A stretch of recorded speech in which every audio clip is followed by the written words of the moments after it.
الشيطان الرجيم بسم الله الرحمن الرحيم للرجال نصيب مما اكتسبوا مما ترك الوالدان والأقربون وللنساء نصيب مما ترك الوالدان والأقربون مما قل منه أو كثر نصيبا مفروضا. مردوں کے لیے ان کے والدین اور ان کے قریبی رشتہ داروں میں سے جنہوں نے مال چھوڑ کر مرا ہے تو والدین کا چھوڑا ہوا اور قریبی رشتہ داروں کا چھوڑا ہوا ترکے میں سے مردوں کو حصہ ملے گا.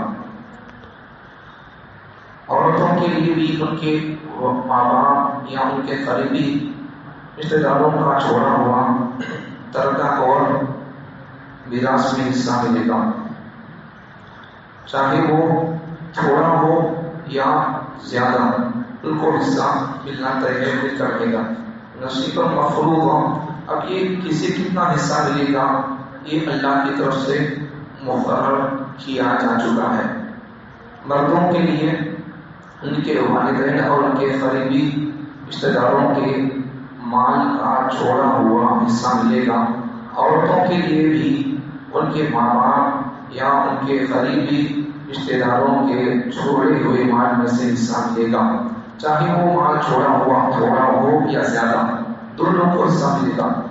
اللہ تعالیٰ کسی کتنا حصہ دیا جانا چاہیے وہ اللہ طے کر دے. اس آیت میں پہلی بات ماں باپ یا قریبی رشتہ داروں کے چھوڑے ہوئے مال میں سے مردوں کو حصہ ملے گا. اسی طرح عورتوں کے لیے بھی ان کے ماں باپ یا ان کے قریبی رشتہ داروں کے چھوڑے ہوئے مال میں سے حصہ ملے گا. اب وہ مال، تیسری بات، وہ مال زیادہ ہو یا کم دونوں کو حصہ مل کر ملے گا. اب یہ کسی کتنا حصہ ملے گا وہ اللہ طے کر دی ہے. اگلے سبق میں بات آئے گی. زمانہ جاہلیت میں عرب لوگوں کا حال یہ تھا کہ وہ لوگ، دیکھو کل تک بات آئی تھی یتیموں کے احکامات وغیرہ کی، تو آج کی بات کا تعلق میراث، وراثت، پراپرٹی سے ہے، جسے ہمیں اپنی زبان میں ترکہ بولتے ہیں. ترکہ صحیح بات، ترکہ بول سکتے ہیں، بولنا چاہیے. عربی کی اردو زبان میں اور فقہ کی زبان میں، جیسا عربی زبان میں ترکہ بولتے ہیں اسے مسائل کی زبان میں میراث بولتے ہیں. میراث، وراثت، میراث چل جاتا ہے. یا پھر متروکہ مال، ترکہ کی متروکہ، اس سے 600، تو اسے متروکہ چھوڑا ہوا مال، ترکہ وہی ہے چھوڑا ہوا. تو عرب لوگوں کا حال کیا تھا کہ وہ لوگ، تو آج کا سبق پراپرٹی کے مسائل سے تعلق رکھتا ہے. تو عرب کا حال کیا تھا کہ وہ لوگ عورتوں کو حصہ دیتے نہیں تھے پراپرٹی میں سے، اور چھوٹے بچوں کو بھی دیتے نہیں تھے، اور بلکہ ان کا قانون، ان کا لا، ان کی عقل، ان کا اصول یہ تھا کہ پراپرٹی میں حصہ اسی کو ملے گا جو گھوڑے پر سوار ہو کر جنگ اور جہاد میں جائے، دشمن سے ٹکرا جائے اور دشمن پر غالب آ کر ان کا مال غنیمت لے کر واپس آئے، اسی کا بس پراپرٹی میں میراث میں حصہ ہے. اس کے علاوہ اب یہ گھوڑے پر بیٹھ کر جنگ میں جانا عورت جا سکتی نہیں، چھوٹے نابالغ بچے جا سکتے نہیں. تو یہ ان کا حال تھا، ان کا یہ قانون تھا. مطلب کیا کہ عورتوں کو بھی پراپرٹی میں حصہ نہیں، یتیم بچے نابالغ ہے تو پھر ان کو بھی حصہ نہیں دیا جاتا تھا. یہ حال تھا ان کا. تو ان کا حال کیا تھا، ان کا قانون کیسا تھا کہ ان کے اس قانون میں عورت کو حصہ نہیں اور نابالغ بچوں کو حصہ نہیں. یہ ان کا قانون تھا. ان کا حق ماننے کے لیے یہ قانون بنایا گیا. جیسا آج ہمارے ملک کے لوگ ہماری پراپرٹیاں چھیننے کے لیے نئے نئے قانون بناتے جا رہے ہیں. تو یہ انہی کی نسل ہے، زمانہ جاہلیت کے کافروں کی نسل ہے، اس لیے انہی جیسے ڈاکٹر آتی ہے. تو چلو ہوا کیا تھا، ایک عورت، ایک صحابی تھے اوس بن ثابت، تو ان کا انتقال ہو گیا. ان کے انتقال کے بعد ان کے 2 بچیاں تھیں، ایک بچہ تھا، بیوی تھی. تو مرنے کے بعد کیا ہو گیا ان چھوٹے کو ہماری سوئی دو ایک بچہ چھوٹے کو ہمارے اور ایک مرد بچہ بیوی. اس کے بعد کیا ہو گیا ان کے انتقال کے بعد ان کے چچا زاد کو بھائیاں جو ان کے چچیرے بھائیاں آ کر ان کی پوری پراپرٹی پر قبضہ کر لیتے ہیں. اب بیوی کو بھی محروم کر دیے, دو بھائی بچیوں کو بھی محروم کر دیے, نہیں دی. اب پھر ایک بچہ تھا نہ اور ایک چھوٹا بچہ تھا, اسے بھی محروم کر دیے.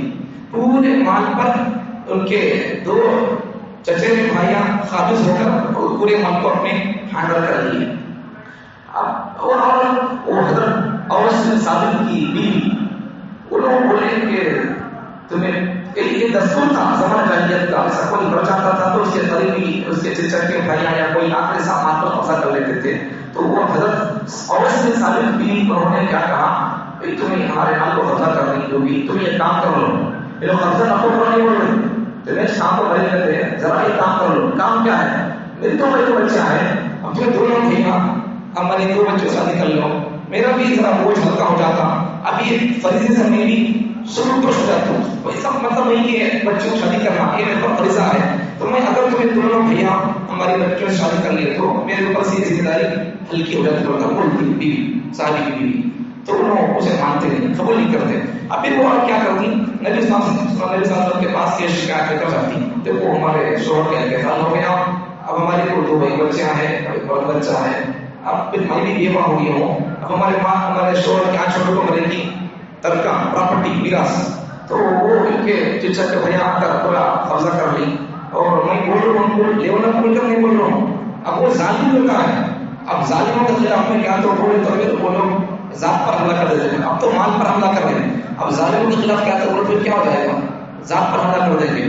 تو پھر میں اس لیے میں ان کو نکو بول کر بولے نہیں, تمہیں شام کو مرو لیکن اتنا کام کر لو کہ دو بھائی بچے آئے, تمہیں دونوں بھیا ہیں, یہ دونوں تمہیں آرام سے شادی کر لو. کتنے بڑوں سے وہ لوگ ایک مان رہے ہیں, ایک تو مال قبضہ کر لیں, دوسرا کیا کر رہے ہیں, شادی کر لو بولو میرے بچوں سے نہیں کرتے, نہیں کرتے, پسند مال پسند ہے, بچیاں پسند نہیں ہوتی.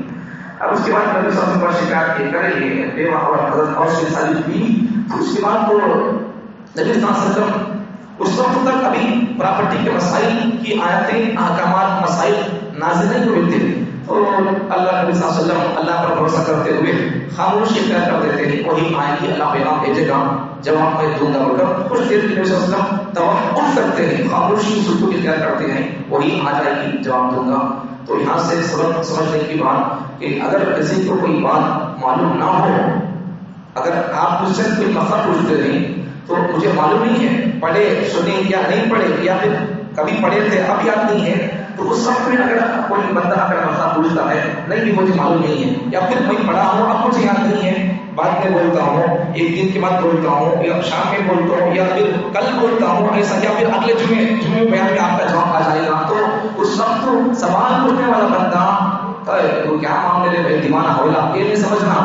آپ جو سوال کیے اس سوال کو اور تحقیق کے ساتھ پڑھ کر سمجھ کر اور کئی کتابوں میں تلاش کر کے اسے, یا پھر معلوم نہ ہونے کی صورت میں بڑے بڑے علماء اور مفتیان کرام سے پوچھ کر آپ کا جواب محقق اور مدلل دینے والے ہیں, یہ سمجھنا چاہیے. معلوم نہیں سے کہہ رہے ایسا نہیں کرنا ہے. نبی صلی اللہ علیہ وسلم کو بھی یہ مسئلہ معلوم ہے, تحریر کیا کی, توقف کی, خاموشی اختیار کی, وہی کا انتظار کیا. تو ہمارے لیے سبق یہ کہ کوئی بات معلوم ہو اور یہ سچی ہے بلکہ معلوم ہوتے ہونا چاہیے, اور ہمیں ایسے ہی نہیں کرنا ہے, ہوائی فیل نہیں کرنا ہے, ایک طرف حوالے نہیں. تو اس کے بعد کیا ہوا, جبرائیل علیہ السلام بعد میں وہی لے کر آتے ہیں, یہ وہی مسائل ہے. تو مردوں کے لیے بھی حصہ ہے چھوڑے ہوئے مال میں سے, ماں باپ کے یا قریبی رشتے داروں کے چھوڑے ہوئے مال میں سے مردوں کے لیے بھی حصہ ہے. وَلِلنِّسَاءِ لِلرِّجَالِ نَصِيبٌ مِّمَّا تَرَكَ الْوَالِدَانِ وَالْأَقْرَبُونَ, مردوں کے لیے بھی ان کے ماں باپ یا ان کے قریبی رشتے داروں کے چھوڑے ہوئے مال میں سے حصہ ہے. وَلِلنِّسَاءِ نَصِيبٌ مِّمَّا تَرَكَ الْوَالِدَانِ وَالْأَقْرَبُونَ, عورتوں کے لیے بھی ان کے ماں باپ یا ان کے قریبی رشتے داروں کے چھوڑے ہوئے مال میں سے حصہ ان کو بھی ملے گا. اب اللہ مما اللہ منہ عقبتہ, چاہے وہ چھوڑا ہوا ان کا مال, ماں باپ کا چھوڑا ہوا مال, یا پھر ان کے قریبی رشتے داروں کا چھوڑا ہوا مال, مما اللہ منہ او کثر, تھوڑا ہو یا زیادہ ہو, ان کو بھی حصہ, مردوں کے لیے بھی حصہ اور عورتوں کے لیے بھی حصہ مل کر رہے گا. اچھا، اور اس کے بعد کیا ہوا؟ اس کے بعد نبی صلی اللہ علیہ وسلم نے آیت نازل ہوئی، اس کے بعد میں وہی مسائل ہیں، آپ پراپرٹی کی مسائل کا سبب آ رہا ہے آگے. اس پر نبی صلی اللہ علیہ وسلم کو ان سے دو بھائی آ کر مال پورا قبضہ کر لیا نہیں، ان سے مال نبی صلی اللہ علیہ وسلم واپس لے کر ان کو واپس کر دیتے. تو وہ لوگ دور کے لوگ تھے، تو قریب کے لوگ تھے، سو اولاد قریب کی ہے.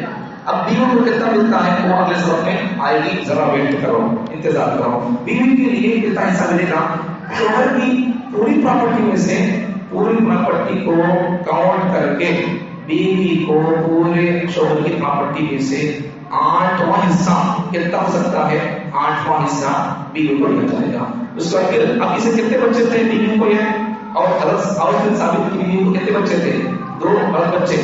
دیکھو مسائل نازم پراپرٹی کے بڑی نازم مسائل تھی، سر پہلی بات تو ان کے ایک بچہ ہے تو الگ مسئلہ، 2 بچے الگ مسئلہ، ایک بھان ہے الگ مسئلہ، 2-3 بھان ہے الگ مسئلہ. کیسا بدل جاتے مسائل؟ یہ سب ایک بچہ ہے تو بھی سب کو ایک پیسہ نہیں ہے. زندے ہیں تو پراپرٹی کے مسائل الگ، مر گئے تو مسائل الگ، بچے جتنے ہوں گے مسائل بدلتے چل جائیں گے. تو یہ کو کتنے بچے تھے؟ کتنے بچے تھے؟ پورے ٹوٹل 3 بچے، لیکن مرد بچے کتنے؟ 2.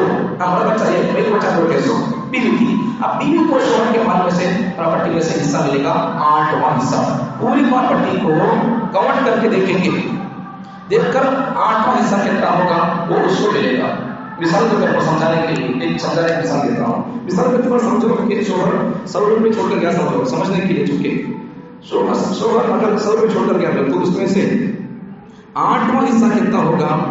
12.5 روپے ہوگا. تو 12.5 روپے بیوی کو ملے گا، مطلب 8واں حصہ بیوی کو ملے گا. اب اس کے بعد 8واں حصہ بیوی کو مل گیا، اس کا پھر کیا ہوگا؟ اس کے بعد پھر کیا ہوگا؟ تو بھائی کو بچے آئے، ایک مرد بچہ ہے. اب مرد بچے کو آگے سبق آئے گا، شروع میں سے آئے مرد بچے کتنا ملے گا وہ. تو مرد بچے کو عورت کو بیوی کو 8واں حصہ دیا جائے گا.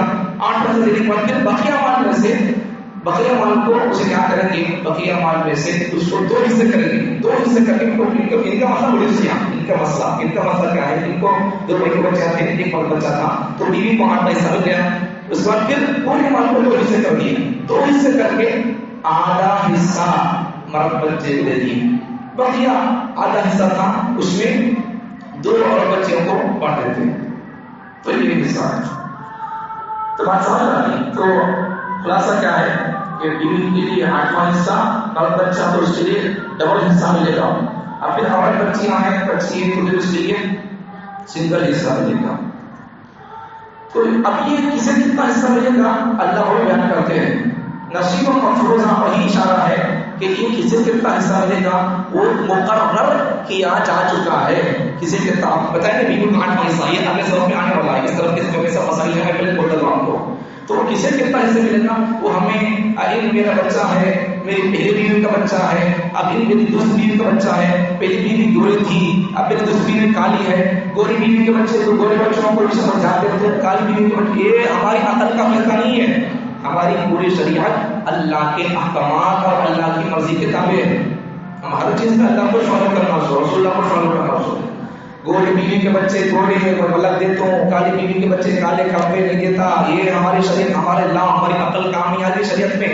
دین میں اپنی عقل کا کوئی دخل نہیں ہے، اسی کا نام دین ہے. سو اب وہ اللہ کوئی اشارہ فرماتی نصیب مفروضہ، کسی کتنا حصہ لینا ہے وہ حصے فرض کیے جا چکے ہیں، وہ طے ہو چکے ہیں، وہ اپنے سبق میں آئیں گے.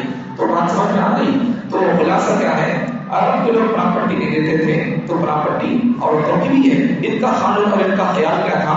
جنگ میں جانے والے، دشمن سے کٹ کر مالی غنیمت حاصل کرنے والے لوگوں کو ہی پراپرٹی کا مال ملے گا. میراث کے مستحق وہی لوگ ہوں گے، وہ لوگ یہ سمجھتے تھے. اللہ فرماتے ہیں تمہیں جیسا سمجھتے، تمہیں اپنا جو قادر بنائے ہو، جنگ میں جائیں گے، گھوڑے پر بیٹھ کر دشمن سے مقابلہ کر کے جنگ جیت کے آئیں گے اور مالی غنیمت حاصل کر کے آئیں گے، انہیں کو مال. مطلب کیا ہے؟ مردوں کو ہی مال ملے گا، بالغ مردوں کو ہی مال ملے گا، اور چھوٹے بچوں کو یا پھر عورتوں کو مال نہیں ملے گا پراپرٹی میں. یہ ان کا کہنا عرب کے لوگوں کا. اللہ فرماتے ہیں پراپرٹی کا مسئلہ آئی ہے، تمہیں دیکھو فیصلہ کرتے ہیں، یہ دین کا مسئلہ ہے، شریعت کا مسئلہ ہے، تم کیسا فیصلہ کر سکتے؟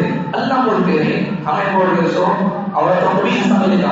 اس دن کو حصہ ملتا ہے کسی کے مرنے پر تو پھر ویسا ان کو بھی عورتوں کو بھی حصہ ملے گا، اور چھوٹے اگر بچے ہیں، نابالغ بچے، یتیم بچے، ان کو بھی حصہ ملے گا، بیوی کو بھی حصہ ملے گا، بیوی بھی حالت چیزوں ان کو بھی حصہ ملے گا۔ تو اس طرح اللہ تعالیٰ پراپرٹی کے مسائل کو سونے والی بیان کیا ہے۔ اور ایک بات آپ کو بتا دیتا ہوں، بہت بڑی عجیب اور بڑی بہت کی بات، بڑی اچھی بات ہے، یاد رکھو اسے۔ اصل میں اسلام میں پورے مسائل، پورے قانون قرآن مجید میں ہے، سب مسائل ہے، ہر چیز کے مسائل ہے، ہر چیز کے مسائل ہے۔ اب جب ہم نے کوئی جہاں کسی کتابیں پڑھا تھا، مجھے یاد نہیں ہے کس کتابیں پڑھا یا کس عالم صاحب کے بیان میں، لیکن بات تو پکی ہے کہ جب انگریز یہاں آیا تھا تو اس وقت میں انگریز اپنے کورٹ اپنا ملک قبضہ کر لیا تھا، تو کورٹ میں انہوں نے بیٹھ کر تو اس وقت کورٹ میں جب ان بیٹھ کر تھا تو اس وقت میں ہماری ایک کتاب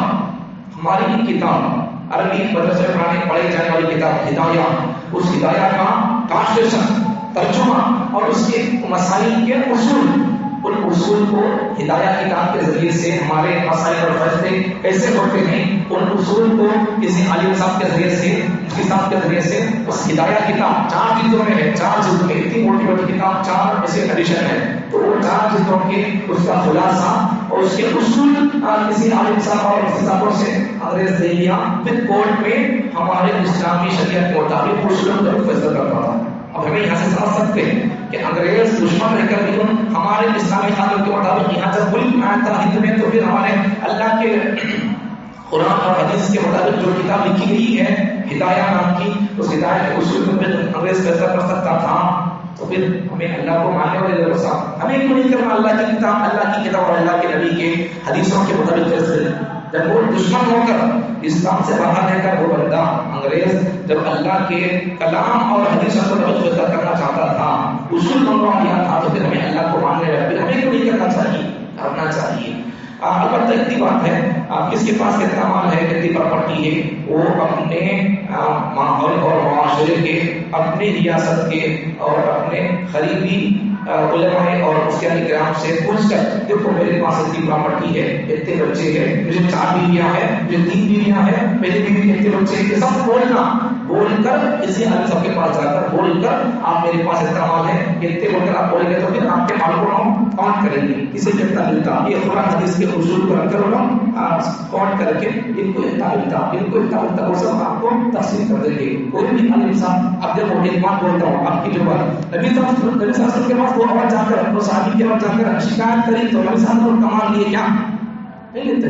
ہمیں نبی کے چوالے صاحب کوئی بھی عالم صاحب آپ سے آپ کو یہ مسئلہ پوچھ رہے ہیں تو فیس لگاتے نہیں، آپ کو ایک پراپرٹی کا مسئلہ لے کر آئے تو پھر آپ کے پاس اتنا مال ہے تو پھر ہمیں اس کو دیکھتے بھی اس طرف ہمیں بس آپ مسئلہ پوچھتے ہیں، مسئلہ بولتے ہیں، بس ختم ہے سو ہمیں اس کے رشوت دے دیتے، سود دے دیتے، فیس کچھ بھی نہیں ہے۔ نبی صلی اللہ علیہ وسلم نے جو کام کیا اور آئی مسئلہ پوچھی، بتا دیا اور حل کر دیا، ان لوگوں سے 2 چچیرے بھائیوں سے مال لے کر اس عورت کو اور اس کی 2 بچیوں کو اور ایک بچوں میں اپنے شوہر کا مال باپ کو تقسیم کر دیا۔ بالکل ہم بھی اسی نبی کے وارث ہیں۔ اگر کوئی قوم کا مسئلہ آئے گا اسی نبی کی عادت اور سنت کو نبی قوم کے مسئلہ کو حل کریں گے۔ اللہ تعالیٰ ہم تمام کو اپنے پراپرٹی کے مسائل کو اپنے موجودہ دور کے علماء اور قریوں کے اور شہروں کے، اپنی ریاست کے جن کو پراپرٹی کے مسائل میں مہارت ہے، فاسٹ بول دیتے، تو جو لوگ پراپرٹی کے مسائل میں جو علماء اور مفتیان کرام ماہر ہیں ان سے تعلق کر کے جب ہمارے بابا کا چھوٹ ہو رہے تھے، مولانا آپ کبھی ہمارے تشریف آئیے، ایک پروگرام کریں گے، تھوڑی دیر آپ پراپرٹی کے مسائل پر بیان کریں ہمارے گھر میں، خاندان میں، اس کا پھر ہمیں قرآن اور حدیث کے مطابق آپس میں پراپرٹی کے ہم تفصیل کر لیں گے، یہ ہونا چاہیے۔ اب یہ پراپرٹی کے مسائل اگر قرآن کو اگر تفصیل نہیں کرتے تو پھر ہمیں نمازوں پر کے آج نمازوں میں قوم کم نہیں مل کر نہیں، کچھ لوگ نماز تو پڑھتے اور کچھ لوگ نماز نہیں پڑھتے، لیکن نماز پڑھنے والے بھی پراپرٹی مسائل میں زیرو ہے، نماز پڑھنے والے بھی اور نہیں پڑھنے والے بھی، دونوں قسم کے لوگ بھی پراپرٹی کے مسائل میں زیرو ہے، اس لیے پراپرٹی کے مسائل بہت نازک ہے۔ سنیں، سمجھیں، پڑھیں اللہ کے کلام کے مطابق۔ آپ کو جن سے دل کے علم پر آپ کو بھروسہ ہو ان کو گھر بلا کر اپنے پورے مال کتنے بھائی سب ان کے پاس رکھ کر پورے مسائل پراپرٹی مسائل کا مسئلہ حل کرنے کی اللہ تعالیٰ سے دعا کر کے شریعت کے مطابق تقسیم کرنے کی کوشش کرے، اللہ کے پاس بڑی سخت پکڑ ہوگی۔